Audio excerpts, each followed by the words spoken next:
Le médecin va vous diagnostiquer, vous soigner et vous allez faire partie des statistiques. Si vous voulez échapper aux statistiques, admettons que les statistiques vous donnent guéri. Il faut 3 mois pour guérir cette maladie. Super. Et puis 6 mois après, vous en avez une autre qui n'a rien à voir avec la première. Et vous vous dites, je vais guérir et guérir et guérir et guérir. Mais peut-être que tout ça a un lien.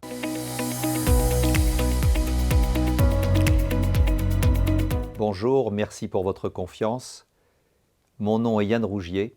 Je suis le médecin coordinateur de l'Institut IN2A, Institut de neuronutrition et de neurosciences appliquées. Maintenant, chacun de ces mots a un sens pour vous. Je suis très heureux de vous retrouver aujourd'hui pour parler et échanger avec vous des idées sur les 3 phrases clés d'aide à la guérison. J'ai mis entre parenthèses toutes, c'est-à-dire que nous l'avons vu à travers, dans les précédentes vidéos, ces 5 espaces sur lesquels les patients extraordinaires qui échappent aux statistiques, qui échappent à la maladie chronique, au mal-être chronique, eh bien dans ces 5 espaces, il y a une interrogation, une curiosité.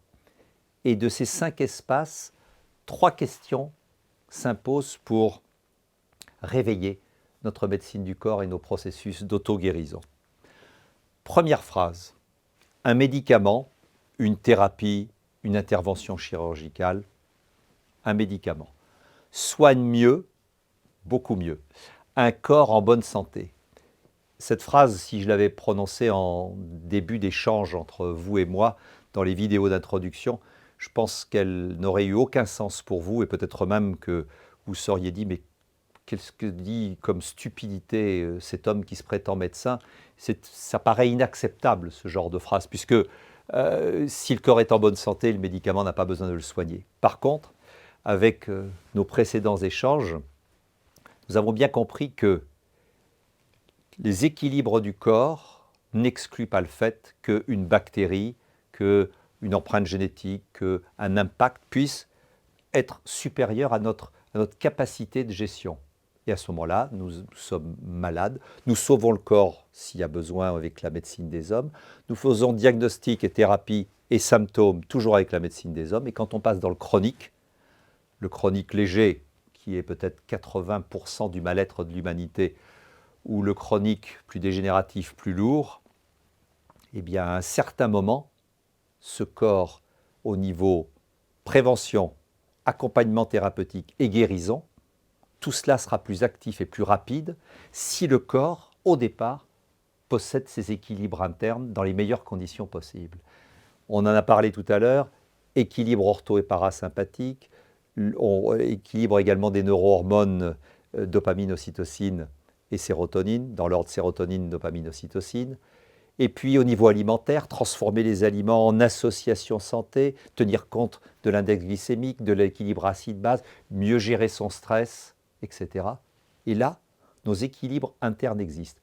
Sur ces équilibres internes, pour une raison ou une autre, nous avons besoin d'utiliser un médicament, nous avons eu un accident, nous avons besoin d'une intervention chirurgicale, personne n'est à l'abri de cela. Eh bien, l'intervention chirurgicale se passera beaucoup mieux, l'endormissement sera bon, le réveil sera bon, il n'y aura pas, hantise de tous les chirurgiens, de neuroalgodystrophie sur si c'est de l'articulaire ou si c'est du cicatriciel.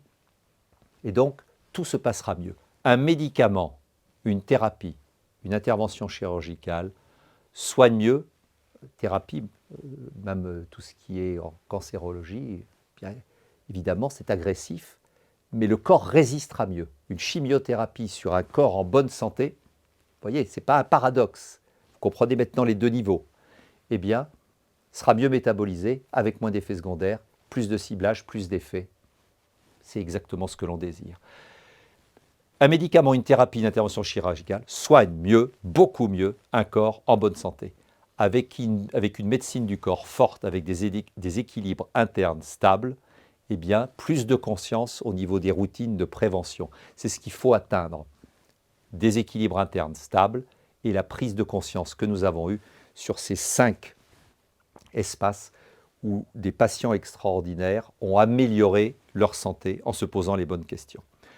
Deuxième phrase clé, ces phrases sont percutantes et elles étaient imprononçables en début d'échange entre vous et moi, parce qu'il fallait remettre le contexte médecine du corps, médecine des hommes, et puis espace des neurosciences, où à la place de segmenter de plus en plus le corps jusqu'à arriver à la cellule pour comprendre dans le fond du fond ce qui se passe, réouvrir et repenser à ce qui rend un être humain pleinement vivant.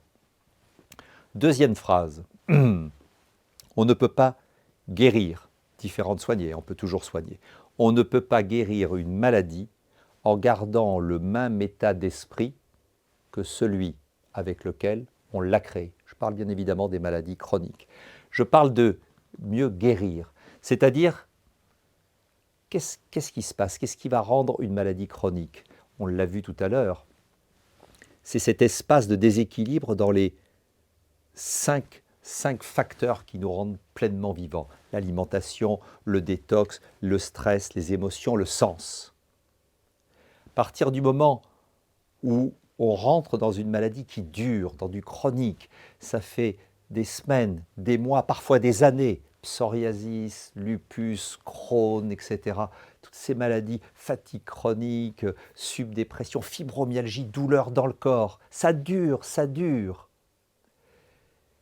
Si nous regardons notre espace de vie et que nous nous disons, alors s'il y avait une personne miraculeuse qui m'impose les mains et qui d'un coup me guérisse complètement, qu'est-ce que je ferais de ma vie? Beaucoup de gens vont vous dire, ah ben je reprends ma vie telle qu'elle était. Ça ne marchera pas. Bien sûr, il faut sauver le corps, bien sûr, il faut soigner les symptômes, mais profondément, tout ce qui est chronique, j'insiste parce que c'est vrai que pour le chronique, tout ce qui est chronique a un lien avec un déséquilibre dans ces 5 espaces de réflexion. Nutrition, mouvement, est-ce que je me nourris bien? Est-ce que je suis trop sédentaire? Est-ce que je gère bien mon stress? Est-ce que je gère bien mes émotions? Est-ce que ma vie globalement a un sens qui vient nourrir ma sérotonine, joie de vivre? Si on ne se pose pas ces questions, il est très difficile de sortir durablement d'une maladie chronique. C'est aussi le piège de certains médicaments. Certains médicaments, vous avez des symptômes, ils vous les soignent, ils vous les font disparaître, et la vie continue comme elle était avant. Il y a un piège, par contre, toujours le juste milieu. C'est indispensable de répondre aux symptômes qui menacent votre santé. Si vous avez un fort taux de cholestérol accompagné de triglycérides, et on verra qu'il faut les deux, parce que le cholestérol, il ne faut pas être systématique. Ce n'est pas qu'une graisse, c'est un ester d'alcool, et c'est surtout la base de quasiment toutes nos hormones, donc il ne faut pas vouloir tout détruire. Passer aux fibrates, aux statines, et se dire mon cholestérol a baissé, et de ne pas avoir une vraie justification parce que le cardiologue n'a pas le temps de changer son alimentation, de se mettre en mouvement, de réfléchir sur son stress, ça, je pense que c'est je cherche le bon mot, une faute, non plus d'écologie planétaire, mais d'écologie interne, personnelle. Notre corps, c'est notre première planète, il faut avoir une démarche écologique corporelle, interne, c'est la médecine du corps, il faut y réfléchir. On ne peut pas guérir, soigner durablement une maladie en gardant le même état d'esprit que celui avec lequel elle s'est créée ou installée. On s'interroge sur le stress. On essaye de valoriser nos ressources parce qu'il est beaucoup plus dur de diminuer les contraintes. On fera ça en un deuxième temps. Gestion des émotions, seul ou aidé, on en a déjà parlé. Et questionnement sur le sens, un questionnement modéré. On se fait aider, mais quand même, on y réfléchit. On ne garde pas le même état d'esprit. Je suis guéri, je vis pareil. Ça ne fonctionne pas sur le chronique. Je mets pour un clin d'œil, ça correspond dans toutes ces médecines ethniques, qu'elles soient chinoises ou indiennes. Il y a les médecins qui sont généralement aussi liés à une forme de sagesse. Ils vous posent 2 questions au niveau, il n'y a pas de psychologue vraiment là-bas, mais ils vous posent 2 questions. Who are you? Qui es-tu? What do you want? Et ils rajoutent really. Vraiment. Qui es-tu vraiment? Je ne m'appelle pas Yann Rougier, je ne suis pas médecin, ce n'est pas ce que je suis. Je suis enthousiaste, plutôt émerveillé par les choses de la vie, je suis un bon camarade pour pas mal de personnes, j'en énerve d'autres, etc. Je suis ça, je suis ma personnalité, mes peurs et mes capacités d'amour, je suis ça. Qu'est-ce que je veux vraiment? Qu'est-ce que je veux vraiment? En dehors de mes calculs. Avec ces 2 phrases qui correspondent au niveau occidentale à se dérouler en 3 questions, je vais changer le cours de ce qui est chronique en moi. Je vais réveiller mes forces d'auto-guérison. 3e phrase, encore plus, je dirais, inaudible en début de relation entre vous et moi, c'est cette phrase d'un oncologue américain qui travaillait avec Bernie Siegel et qui dit « La rémission appartient au médecin, la guérison appartient au patient ». Si on la prend au premier degré, ça met une grande pression sur le patient, du style « si je ne guéris pas, c'est de ma faute ». Il y aura une vidéo également consacrée à cela qui expliquera que de devenir actrice et acteur de sa guérison, c'est pas prendre la responsabilité de la maladie et de sa guérison. C'est participer à, c'est s'interroger sur les 5 espaces, c'est prendre conscience de ces trois phrases clés. La rémission appartient au médecin, la guérison appartient au patient. On a déjà parlé. Pourquoi? Parce que le médecin va vous diagnostiquer, vous soigner et vous allez faire partie des statistiques. Si vous voulez échapper aux statistiques, vous allez, admettons que les statistiques vous donnent guéri. Il faut 3 mois pour guérir cette maladie. Super. Et puis 6 mois après, vous en avez une autre qui n'a rien à voir avec la première. Et vous vous dites, je vais guérir et guérir et guérir et guérir. Mais peut-être que tout ça a un lien. Ne soyons pas non plus parano, mais interrogeons-nous. Je vous demande juste de réfléchir et de vous interroger et vous verrez à quel point cela met des énergies positives en mouvement en vous. Et là, un petit clin d'œil également, parce que quelqu'un l'avait dit bien avant, notre ami oncologue américain, c'est tout simplement, je crois que c'est du côté du Moyen-Âge, Ambroise Paré, qui est un des pères de médecine et chirurgie, qui disait « Je le pensais, Dieu le guérit ». Alors je le pensais dans le sens penser, soigner. On peut remplacer par « Je le soignais, Dieu le guérit ». Déjà à cette époque, il se rend compte que c'est comme le chirurgien. L'exemple sur lequel je peux revenir est parfait pour illustrer ça. Je suis le meilleur chirurgien du monde. Number one, quelqu'un a une jambe cassée. Je vais l'opérer, j'ouvre les tissus, je vois les os qui sont en fracture, je vais les réaligner à la perfection. La perfection, je suis le meilleur chirurgien du monde. Mais quand je referme, la guérison de cet os appartient au patient. Exactement ce qu'on devrait dire, appartient à la médecine du corps du patient. Voilà la vraie phrase qui devrait être, avec ce qu'on vient de dire, on peut la transformer de façon positive.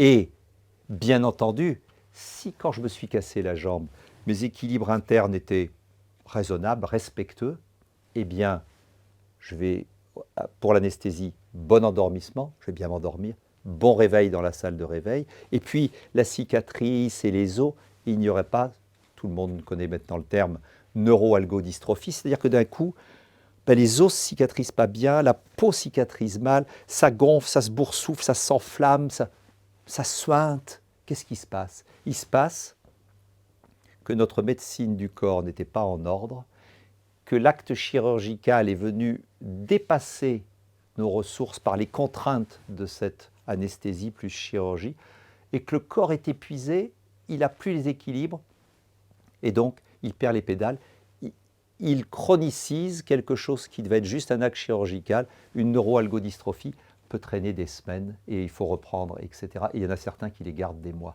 Vous voyez que tout ce concept est cohérent et parle d'une même chose, équilibre et bon sens.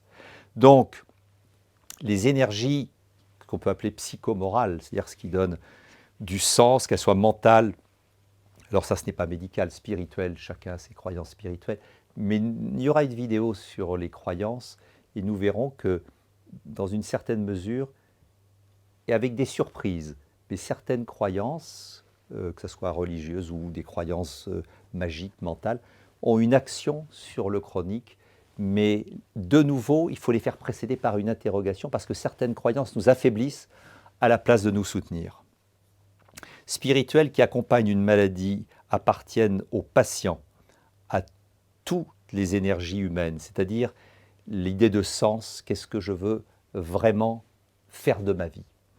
Il est maintenant grand temps de faire une synthèse pour passer au cas pratique, et puis avec une question une question extrêmement importante et que nous allons voir dans la vidéo suivante, c'est, après vous avoir expliqué tout cela,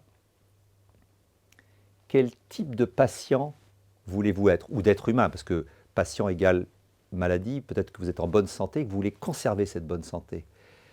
Quel type d'être humain voulez-vous être face à la maladie? Quelle médecine pour le XXIe siècle, mais également quel patient voulez-vous être pour le XXIe siècle?